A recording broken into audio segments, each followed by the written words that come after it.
Kung hindi rin lang ganito ka-crunchy ang inyong pinakupsan, then wag na lang.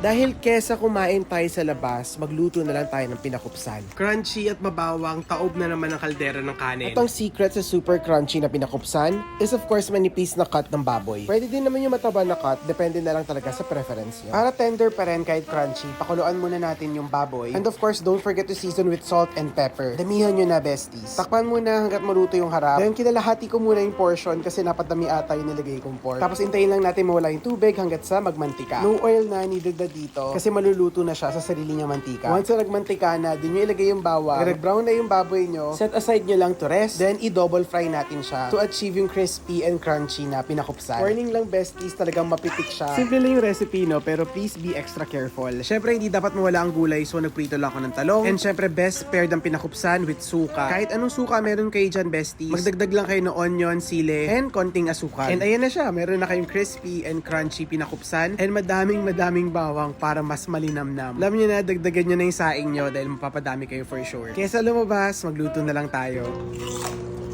And tag niyo ako, besties, pag nagawa niyo. Enjoy!